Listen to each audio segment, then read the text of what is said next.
सात संगत जी, प्यार से कहना ध्यान लगा जी कि जो परमात्मा ने दिया उसको एक्सेप्ट करा, पर अक्सर ध्यान वही जो नहीं है हमारे पास, उसको भी जब इंसान एक्सेप्ट कर ले कि कोई बात नहीं, किसी और के पास अगर कोई चीज़ है जो हमारे पास नहीं है, तो ऐसी एक्सेप्टेंस भी एक स्वभाव की भी एक्सेप्टेंस की कोई बात नहीं। ये अगर कोई गुण मुझे पसंद है सामने वाले इंसान में हो जिनसे हम बात कर रहे हैं, पर उनका नेचर, उनका स्वभाव अलग है, ऐसा ये गुण उनमें नहीं है, तो भी कोई बात नहीं, ये प्यारे फिर भी है, हर कोई इंसान अच्छा है, क्योंकि हो सकता है वो पर्टिकुलर गुण ना भी हो उनमें, तो ऐसे और कितने गुण होंगे उनमें जो हम में नहीं है।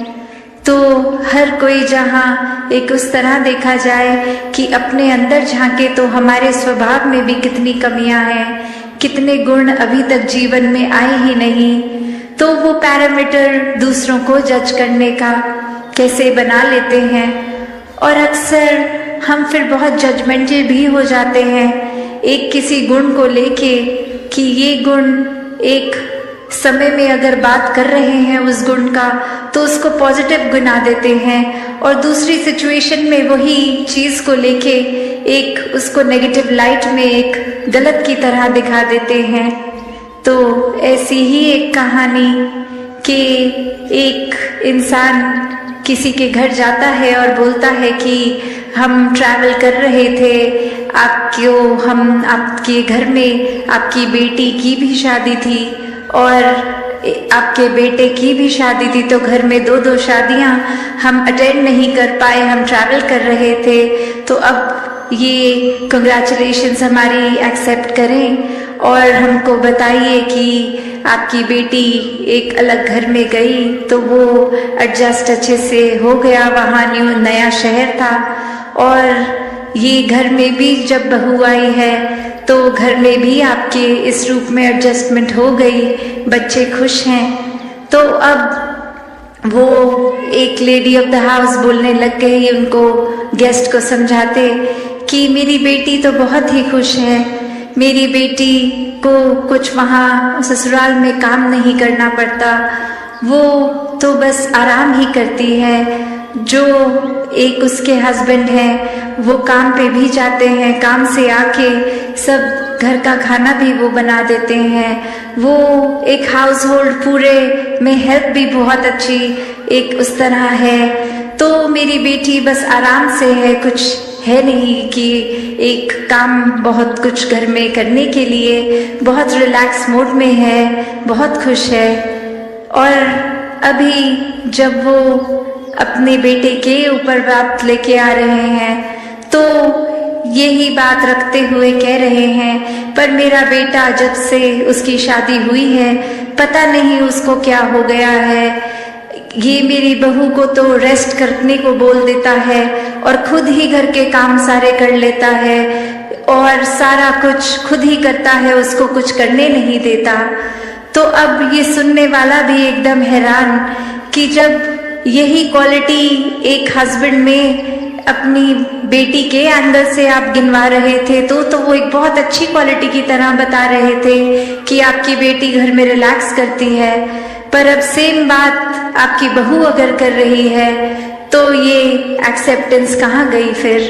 फिर बात वही कि ये फर्क कर दिया बेटी और बहू में, क्योंकि बेटी को अपना माना, बहू को अभी तक अपना नहीं माना। तो बात वही कि अक्सर बहुत अलग अलग एक पहलू होते हैं एक्सेप्टेंस के, और वो अपने आप ही स्वाभाविक हो जाता है एक्सेप्ट करने का जब ये बेस, ये कॉमन फैक्टर, ये प्यार हो। तो जब तक जीवन में प्रेम नहीं है कुछ भी फिर स्वाभाविक नहीं हो पाता। वो कुछ भी इम्प्लीमेंट करना है तो वो एक प्लान की तरह इम्प्लीमेंट होता है, बहुत नेचुरल फ्लो में नहीं हो पाता। पर जैसे ही जीवन में प्यार आता है वो फिर प्यार अनकंडीशनल लव बन जाता है। ये परमात्मा के प्रति भी प्रेमा भक्ति का रूप लेता है, और जिसको एक बार वाक्य ही इस परमात्मा से असली रूप में प्रेम है तो हर एक से ही प्रेम है। फिर कोई भेदभाव नहीं, फिर कोई भी फर्क नहीं। एक दिल में प्रेम को रखते हुए प्रेम से समर्पित होना, ये प्यार से अपने आप को खोकर सिर्फ इस परमात्मा का होकर, ये समर्पित भाव मन का अगर इस तरह का समर्पण है तो वो मुबारक समर्पण है। तो कैसे एक अक्सर बात ये होती है कि हमने समर्पण अगर कर दिया तो ये जो इतने सालों में अक्सर अगर हम सोच के भी देखें कि छोटी उम्र से ही पढ़ते लिखते एक डिग्रियां मिल गई, एक हमें कोई और उपाधि मिल गई, तो ये कमाने के लिए चाहे कितने वर्ष लग गए, पर जब समर्पण की बात आती है, अहंकार को तजने की, अहंकार गंवाने की, तो उसमें उतने ही साल नहीं लगते। ये तो एक पल में ही समर्पण हो जाता है। जैसे ही ये मन समझ लेता है कि ये शरीर में नहीं हूँ, ये आत्मा का असली रूप परमात्मा है और शरीर ने तो अपनी यात्रा कुछ सालों में करके इसका एक विनाश हो जाना है, तो कैसे ये समर्पित जीवन जिया जाए जब तक जीवन है। तो बात वही एक कहानी के साथ तास अपनी रखना चाहेगी कि एक बार एक गुरु के पास शिष्य आता है जो काफी सालों के बाद, और आते ही अपने गुरु के आगे 1000 सोने की गिनियां दे देता है और ये कहता है कि इतने वर्ष मैंने काम काज किया, और बात मन में यही आती रही कि आपके सामने आशीर्वाद लेंगे जब 1000 गिनियां पूरी हो जाएंगी, और आज ये बोरी भर के आपके पास ये समर्पित करने के लिए आए हैं और आप इसको कबूल कीजिए। वही वो गुरु वो लेकर सामान अपने शिष्य से कहता है कि ठीक है, तुमने ये दी, मैंने स्वीकार करी, और अब ये जो सामने नदी बह रही है, सारी की सारी ये गिनियां उस पानी में बहा दो। और अब वो शिष्य के मन में सवाल कि क्या ये क्या ही बात हुई, इतनी मेहनत जो करी कि गुरु को देंगे और अब वो दे भी दिया, तो उसके बाद वो इसको अपने पास नहीं रख रहे हैं, वो इसको नदी में बहाने को कह रहे हैं। तो वही वो सवाल कि क्या फिर वो समर्पण था कि अगर एक क्या होगा उस वस्तु का, जिस तरह हम देना चाह रहे थे वो उस तरह अपनाई नहीं गई, उसको साथ तो कुछ और ही करने को कह दिया। तो वही ये ख्याल जहाँ उस शिष्य को आया, और फिर वो अपने मन पे किसी तरह काबू करके, क्योंकि अब गुरु ने कहा था तो वो फॉलो करने के लिए किसी भी सोच विचार के साथ चला तो गया नदी किनारे कि ठीक है, अब कहा है तो ऐसा ही करना होगा। और वहीं काफी देर हो गई और अब गुरु भी इंतजार कर रहा है कि ये इतनी देर से लौट के नहीं आया, इतनी देर क्यों लग रही है वो उसको वो सिक्के नदी में बहाने के लिए। तो फिर वो गुरु ही खुद उस नदी किनारे जाते हैं और क्या देखते हैं कि वो शिष्य एक एक करके सिक्के को फेंक रहा है, जिसकी वजह से वो बहुत ही देर लग रही है।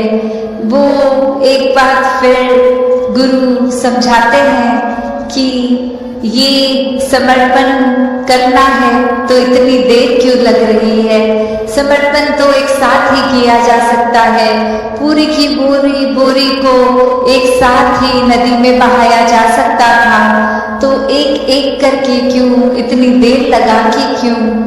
तो ये कहानी में तो ये मन की अवस्था ही है, ये परमात्मा, ये निराकार, ये जो बेरंगा है, इसके एहसास में हर समय रहना एक पॉसिबल है। एक हर एक पल किसी के एहसास में जीना संभव है। और ये कोई बहुत कल्पना की कोई किताबी बातें नहीं है। हर कार्य करते हुए इसके ही एहसास में अगर रहा जाए तो ये परमात्मा हमारे जीवन में और गहराई से उतरता है।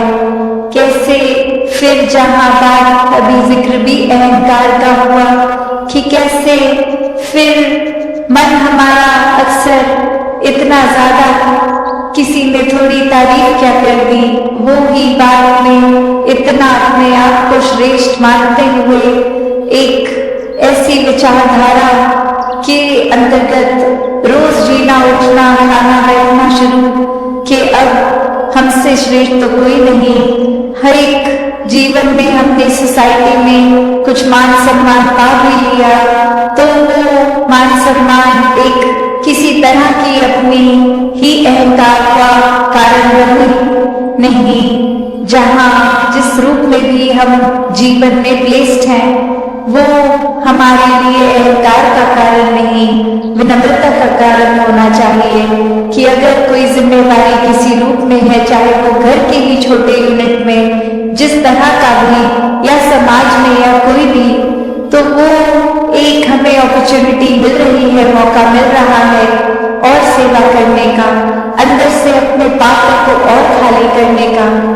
क्योंकि फिर वही बात जहाँ एक फाइन लाइन होती है, बहुत ही संकीर्ण सी एक रेखा जो एक हमारे मनोबल की बात और एक अहंकार की बात कि कैसे एक हम अपनी सेल्फ रिस्पेक्ट और ईगो के बीच में जो एक लाइन है कि अक्सर हम ये बात तो हर किसी को सिखाया जाता है कि एक दूसरे का मनोबल बढ़ाओ, मोटिवेशन बढ़ाओ, पर कहाँ वो मोटिवेशन को अब हमारे ही मन में हमने उस तरह लेना है कि वो एक जिस काम के लिए है वो अपना काम उस तरह करे, वो अहंकार की तरफ ना जाए। अक्सर सूक्ष्म अहंकार की भी बात होती है कि हमें पता तक नहीं चलता कि कब एक छोटी सी जगह से ही हमारे अंदर अहंकार धीरे धीरे घुस रहा है, चाहे वो कोई बड़ा एपिसोड कोई बड़ी घटना ना हो, एक छोटी सी ही चीज कि किसी का कुछ अपने आप से तुलना करके हमने देखा कि उससे ज्यादा अच्छे हो गए हम किसी बात में, और वहीं किसी के नाम जताने पर भी खुद ही इस बात को मन में अहंकार के रूप में लेते जाते हैं, तो फिर ये अहंकार तो अपना घर बनाएगा ही मन में और साथ ही ये परमात्मा उतना मन से जाएगा भी। तो हमें किसको टिकाना है किसको नहीं, ये शरीर की भी जब बात हो रही है तो हाँ, ये आत्मा जो है वो ज्यादा इस शरीर से महत्वपूर्ण उस रूप में तो है, पर ये परमात्मा ने शरीर भी इसलिए दिया है कि हम इसकी देखभाल करते करते सारे हमें रिस्पॉन्सिबिलिटीज भी निभाएं। जैसे जो भाव है मन में हर किसी के, चाहे वो एक थोड़ा अहंकार रूप का भाव होगा तो भी वो बदला जा सकता है, और अहंकार से धीरे धीरे वो नम्रता की यात्रा की जा सकती है। तो बात वही कि भक्तों के संदेश में ये स्वयं को बदलने की जो बात होती है वो क्यों होती है, भक्तों का जीवन संसार के अन्य व्यक्तियों से अलग क्यों होता है, कैसे होता है, तो बात वही कि भक्तों के जीवन में भी वही है, दृष्टि के लिए आँख है, खाने के लिए हाथ हैं, एक सूंघने के लिए नाक है, एक दिन में उतार चढ़ाव उसी प्रकार आएंगे, और उसी तरह जो भक्त श्रेणी के नहीं हैं उनके भी जीवन में ये सब ही है। तो भक्तों ने जो एक बदलाव अपने अंदर लाया वो यही कि इस दुनिया में तो रहते हैं पर दुनिया से अलग होके रहते हैं।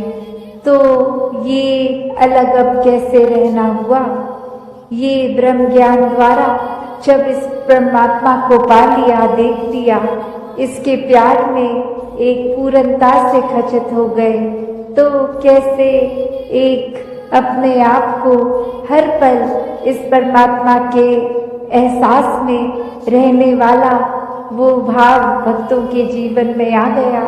और जैसे एक दुनिया के तो तरह तरह के रंग हैं, भक्तों के जीवन में सिर्फ वो प्यार का रंग चढ़ता है जो इस परमात्मा से हो जाता है इसको देखने के बाद। तो ऐसे भाव से युक्त भक्त अपने जीवन के जब हर पल को जीते हैं तो वो भाव ही बदल जाते हैं, एक नजरिया बदल जाता है। एक वो बात की अगर हम कुछ भी उदाहरण लें कि कोई भी स्थिति में एक जो रुख करा जा सकता है वो एक अच्छी तरफ भी और बुरी तरफ भी, एक परिस्थिति से हम क्या निकालते हैं वो भी एक अच्छाई निकाली जा सकती है, एक बुराई निकाली जा सकती है। तो भक्तों ने हमेशा वो अच्छाई की ओर ही रुख करना सिखाया है कि परिस्थिति अगर इस परमात्मा ने दी है तो अच्छी ही होगी। एक अगर उस परिस्थिति को अच्छा नहीं समझ रहे हम तो वो हमारी कमी है। इस परमात्मा ने तो पूर्ण किया है इस परिस्थिति को भी। जब इस परमात्मा ने हमको जो कुछ दिया वो परमात्मा का जो दान है, तो ये परमात्मा जहाँ पूरा है तो परमात्मा की दी हुई हर परिस्थिति भी पूर्ण है। फर्क सिर्फ हमारे नजरिए का होता है कि उसको हम किस तरह देख रहे हैं, उस परिस्थिति में से हम निचोड़ क्या निकाल रहे हैं, उससे सिखलाई क्या निकाल रहे हैं। क्या हम सिर्फ हमारे अनुसार कुछ नहीं हुआ तो उसके वजह से इस परमात्मा को ही कोस रहे हैं, या ये भी मान रहे हैं कि ये ही हमारे लिए बेस्ट है और कैसे इसमें वरदान छुपा हुआ है। तो एक ये नजरिया भक्तों ने हमेशा से जो दिया कि आध्यात्मिक पहलू अपना हर किसी ने जहाँ एक बहुत ही उस नजरिए का बनाना है कि जीवन में ये शरीर मिला है, ये मटीरियलिस्टिक वस्तुएं मिली हैं, घर बार रिश्तेदारी बहुत कुछ मिला है, तो क्या इसी में पूरा समय रहकर इस परमात्मा के लिए समय नहीं निकालना, या फिर एक चुनाव अपना है कि इस परमात्मा के प्यार के रंग में ऐसे रंगे जाएं कि कोई दुनियावी रंग फिर छू नहीं सकता। ये पक्के का रंग, ये एक हर समय रहने वाला रंग, और इस रंग को जिसने भी अपने ऊपर लगाया वो हमेशा के लिए आनंदित हो गए। एक जीवन हर समय के लिए झूम झूम के जिया गया। और वो फिर बात कि भक्तों के जीवन में भी विपरीत परिस्थितियां आईं तो भी उन्होंने कभी इस परमात्मा से विश्वास नहीं तोड़ा। तो बात वही कि परमात्मा के प्यार में जो रंग जाते हैं वो खुद ब खुद बदल जाते हैं। एक सामाजिक रूप से चाहे रहन सहन वैसा ही रहेगा जैसे ये परमात्मा के प्यार से पहले का था, वो एक शक्ल आकार सब सेम रहेगा। सिर्फ और सिर्फ जो बदला जाएगा वो मन के भाव बदलते हैं। तो ऐसा ही बदलाव हर किसी के जीवन में मुबारक बदलाव होता है कि ये एक संसार में जितने भी अलग अलग प्रकार के चाहे इंसानों के साथ मुलाकात होनी, और वो एक अलग अलग कल्चर बैकग्राउंड, दिखने में अलग, खान पान अलग, सब तरह से वो एक डाइवर्सिटी रूप, और कैसे वो होने के बावजूद भी सब परमात्मा के साथ जो एकत्व के बंधन में है, तो हर एक को एक दूसरे में परमात्मा ही नजर आता है। और कैसे फिर एक ये एकत्व ही दिल पे हर समय का, और उससे फिर कोई किसी में फर्क नहीं दिखता, कोई ऊंच नीच, जाति पाति, प्रांति, कुछ भी फर्क नहीं, सब अपने हैं, सब ही पूजनीय हैं। तो कैसे ये परमात्मा का वास तो पूरी सृष्टि के कण कण में है और वहीं जो हर किसी में भी, और यही परमात्मा को देखना ब्रह्म ज्ञान है कि इस परमात्मा को जब हर समय के लिए ये दिखाई देगा कि हर जगह ही मौजूद है, तो फिर एक जहाँ अपनी भी चेतनता जाग उठेगी। एक जो सच्ची दात है, जो भक्तों ने युगों युगों से समझाई है कि दुनिया भी एक दौलत तो आज है कल नहीं, इसने बदल जाना है, एक माया का रूप बदल जाना है, घर परिवार सोसाइटी सब बदल जाएगा, पर सिर्फ और सिर्फ एक चीज जो अपनी जगह में कायम दायम शुरू से थी, अभी भी है और ये संसार खत्म होने पे भी रह जाएगी, तो वो बस ये परमात्मा, ये निराकार है।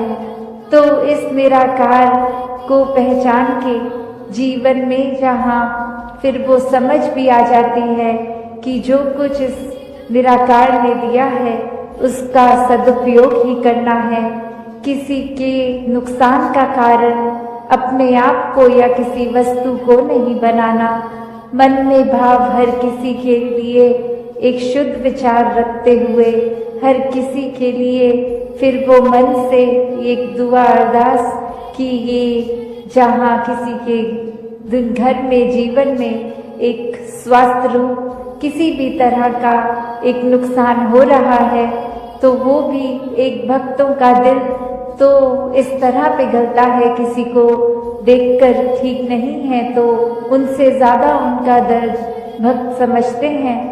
तो कैसे ऐसे वाले जीवन को मुबारकबाद जीवन कहा जाता है। ये एक परोपकारी जीवन होता है, अपने लिए सेल्फ सेंटर्ड होके, सेल्फिश होके, ये अपने ऊपर केंद्रित नहीं, पूरे संसार की भलाई के लिए भक्त अपना जीवन लगा देते हैं, पूरी ह्यूमैनिटी, पूरी मानवता के लिए ये संसार में आकर।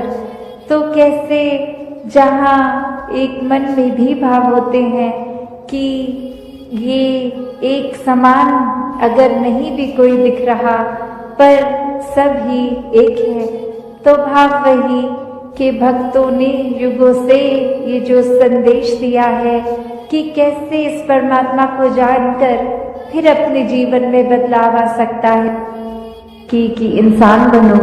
तो किस तरह ये जो हमारी धरती है इतनी सुंदर है, पर्वत भी है, इसमें रेत भी है, पानी समुद्र के तरह, किसी नदी की तरह, या कितना सारा अलग तरीके से पानी भी जहाँ है, तो इतनी भिन्न भिन्न तरह से ये जो धरती में दिखने के लिए तो काफी अलग चीजें हैं जिसकी हम सुंदरताएं निहार सकते हैं।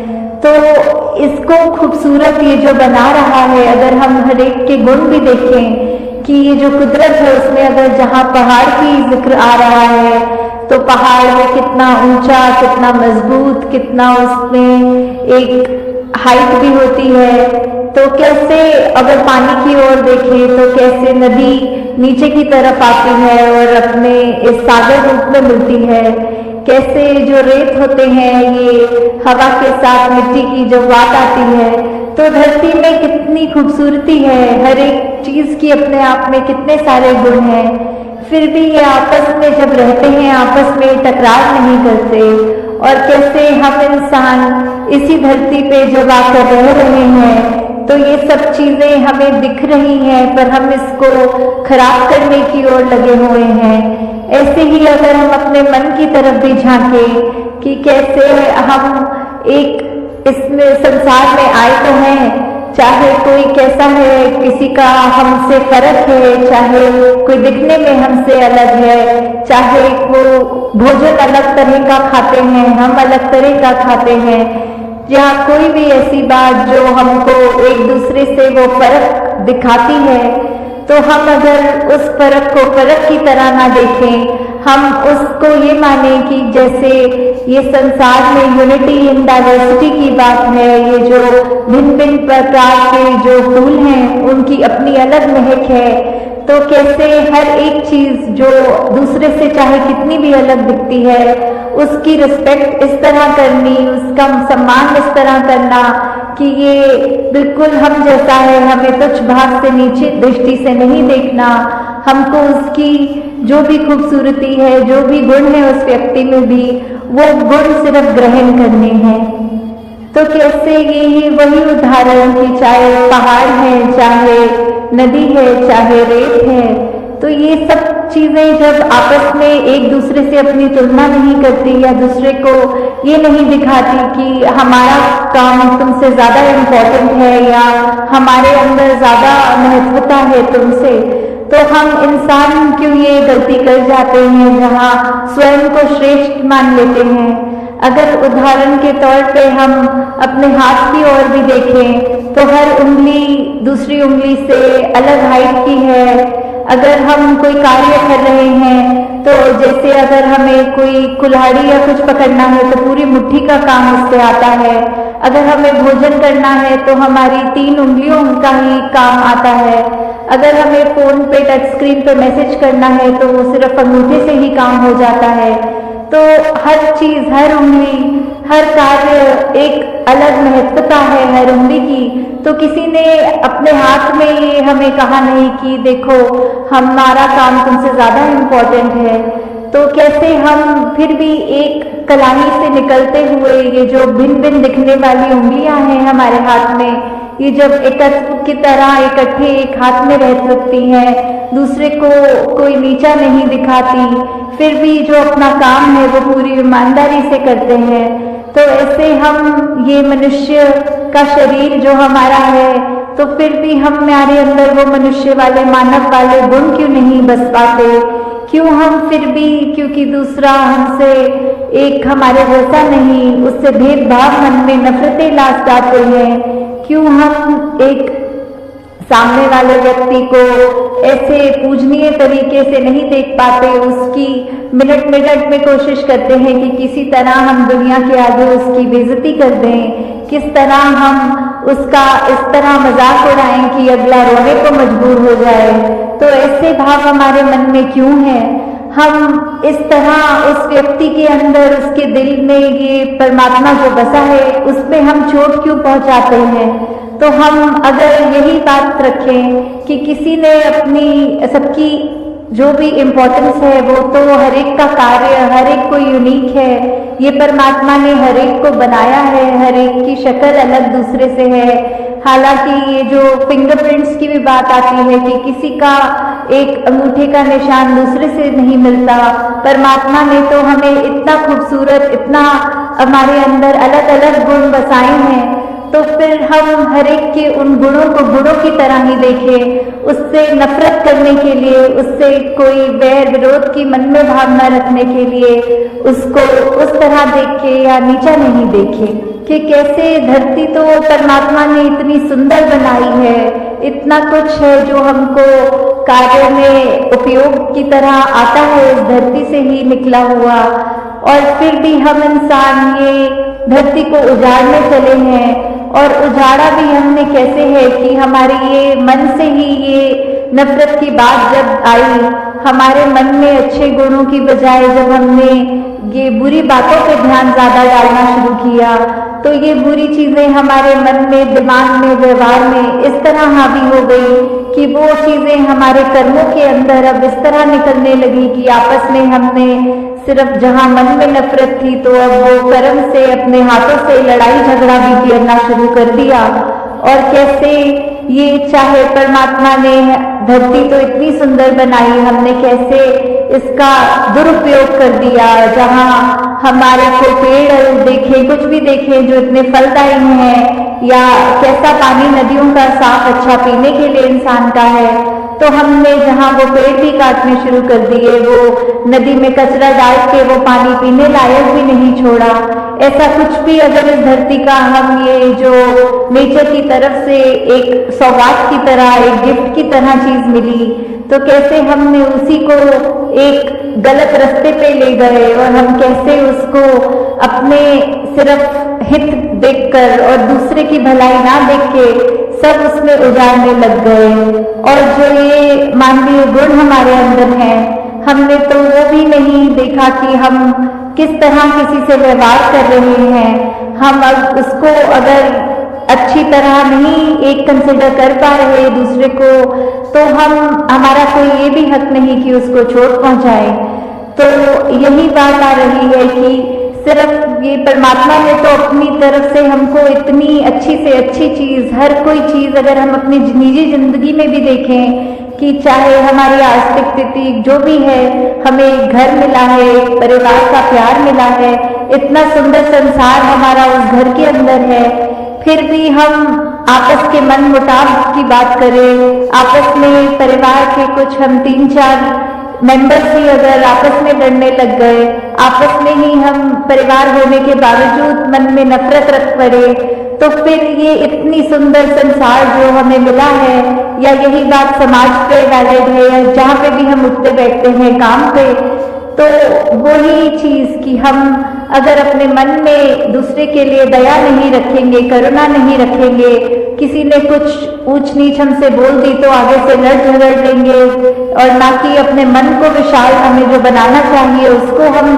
तवज्जो नहीं देते कि मन को कैसे अपना बड़ा करें, दूसरे ने कह दिया तो कह दिया, अपना हम उसमें क्रोध क्यों अंदर लाएं, अपना हम उससे बदले की भावना क्यों लाएं।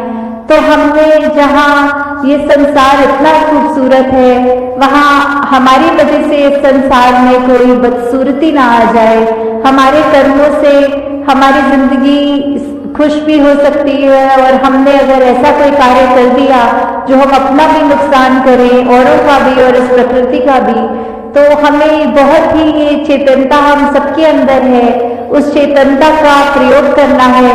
इस ब्रह्म ज्ञान जहाँ हमारे जीवन में ये रोशनी का कार्य कर रहा है, इस निरंकार प्रभु परमात्मा का जो एहसास की हमारे अंसन है, जब ये हमने जान लिया तो फिर हम जानबूझ के ऐसा कोई भी काम नहीं करेंगे जो हमारा भी नुकसान करे और अगले का भी नुकसान करे। फिर हम एक वो भाव हमारे ऐसे हो जाएंगे कि हम हर एक से प्यार करेंगे, हम हर एक के जीवन में थोड़ा किस तरह और उसका जीवन कंफर्टेबल कर सकते हैं, उसको क्या सहूलत पहुंच सकती है हमारे वजह से, फिर हम अपना फोकस, अपना ध्यान उस चीज में लगाएं। तो दातार सभी पे कृपा करे कि अपना जीवन हम सब बिल्कुल देखिए चलता फिरता प्रचार बन जाए, हमारे जीवन में सारे वो मानवीय गुण आए जो हमको इस संसार में खूबसूरती का ही हम एक संदेश खुद बने पहले और फिर दूसरों को दे। साथ संगत जी प्यार से कहना, साथ संगत जी प्यार से कहना, धन निरंकार जी। साथ संगत जी, किसी की आत्मा पर इतनी गहरी चोट मत करो कि परमात्मा उसके पक्ष में आकर खड़ा हो जाए। साथ संगत जी, मानवता का दर्द दिलों में गुरु ज्ञान से आता है, कहे हर देव जग में मानव दानव न बन पाता है। दुनियावी उपलब्धियों के कारण निश्चित तौर पर इंसान का रुतबा बुलंद हुआ है, किंतु यह आवश्यक है कि इंसान मानवीय गुणों में युक्त होकर मानवता का रुतबा बुलंद करे। साथ संगत जी, गलत आदत कितने भी मीठी लगे एक दिन बीमारी बन जाएगी, और अच्छी आदत कितनी भी कड़वी लगे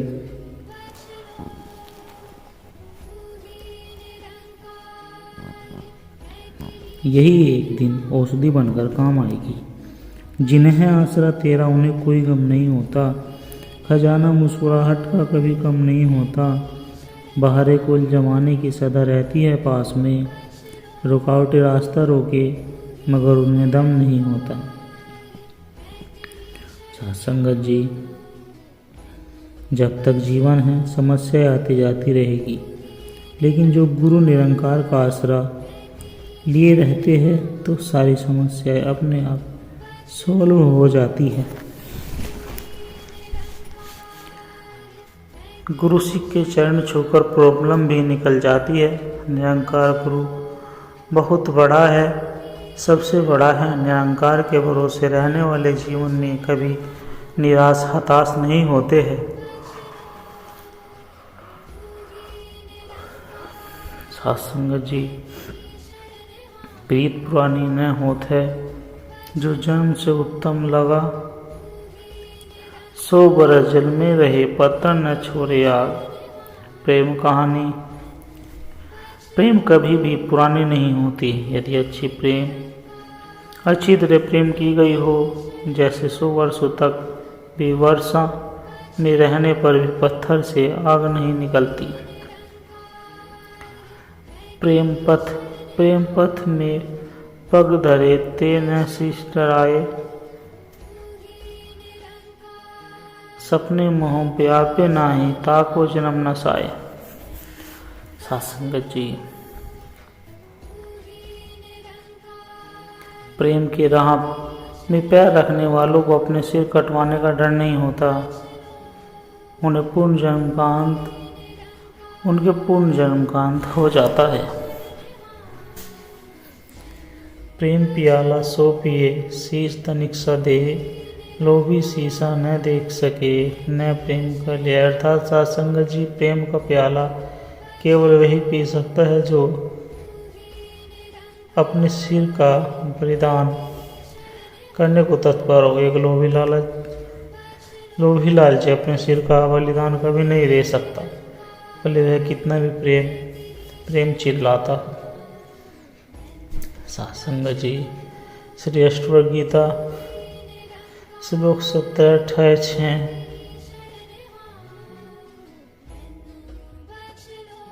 सासंगत जी। श्री अष्टवक्र गीता श्लोक 4 अध्याय 18। यह संसार केवल एक भावना मात्र है। परामर्श। सासंगत जी। यह संसार केवल एक भावना मात्र है, परमार्थ कुछ भी नहीं है। भाव और अभाव के रूप में स्वतः है, जिन पदार्थों का कभी अभाव नहीं हो सका। बाहर बैठे दुश्मन से बचाव करना आसान लगता है, लेकिन रूहानी तरक्की के लिए इंसान को जो भी कोशिश करनी पड़े, मन रूपी इंसान को काबू करने के लिए सच्ची बहादुरी मन में वश से होनी चाहिए। सत्संगत जी।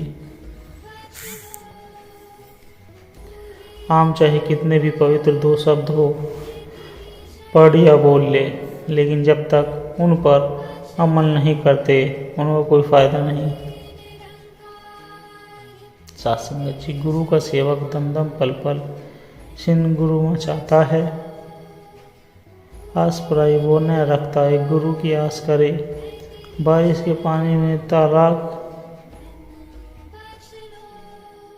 सत्संगत जी। गुरु का सेवक दम दम पल पल छिन्न गुरु चरणों में वास करे। आस पराई वो न रखता है, गुरु की ही आस करे। पानी के पानी को, बारिश के पानी को चाहता कभी न अपनाता है, क्योंकि सवती बूंद से वो अपनी प्यास बुझाता है। सत्संगत जी। गुरु सहारे रहकर सेवक जीवन सफल बिताता है। कहे हरदेव, गुरु जो दे वो लेकर शुक्र मनाता है। जिस प्रकार आंधी तूफानों में भी घास को कोई नुकसान नहीं पहुंचता होता है, वह है सत्संगत जी। ठीक उसी प्रकार जो दास बनकर रहते हैं, खुद को कुछ भी नहीं समझते, सब कुछ प्रभु को समर्पित कर देते हैं, उनका कभी भी बुरा नहीं होता। सत्संगत जी। जो मन भगवान में डूब गया है, भगवान में रम गया है, फिर उनको कोई भी मेहनत विचलित नहीं कर सकती। सत्संगत जी। चाहे कितने भी आंधी तूफान रुकावटें जीवन में आए, सत्संगत जी।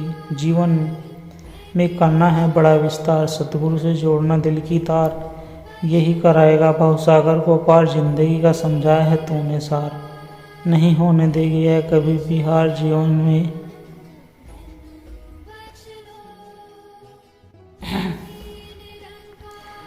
दैनिक जीवन और कारोबार में तथा लोगों के साथ व्यवहार करते हुए हमें संत के आदर्श शिक्षा और अभ्यास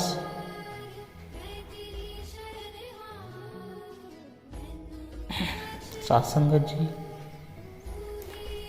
इंसान का भाग्य उतनी बार बदलता है जितनी बार परमात्मा को निरंतर याद करता है। सत्संगत जी, जीवन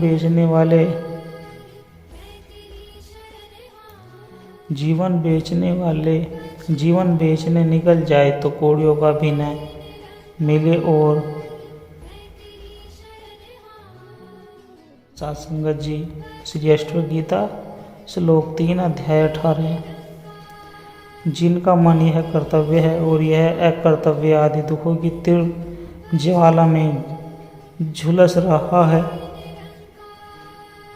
उसे भला काम त्याग रूपी अशांति की सुबर। सत्संगत जी,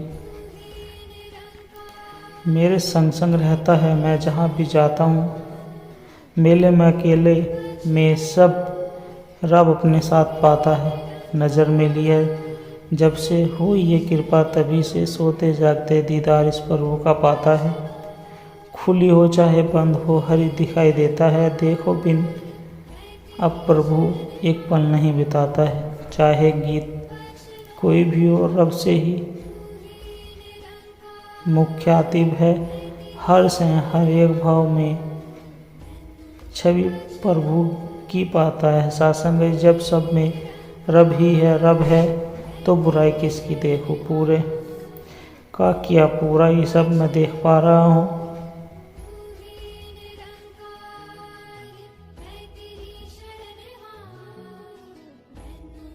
सत्संगत जी, प्यार से कहना धन निरंकार जी।